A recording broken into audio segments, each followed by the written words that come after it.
ток по рукам, телефон во все голоса говорит пока. Пора. И пальто на хвосте, шарф в рукаве и перчатки в карманах шепчут: подожди до утра. До утра. Но странный стук зовет дорогу. Может сердце, а может стукнет.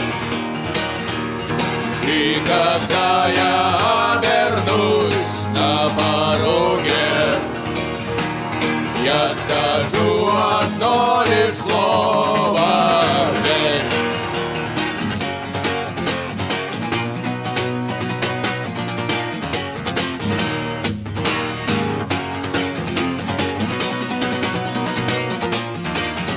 И опять на вокзал, и опять к поездам, и опять проводник выдаст белье и чай.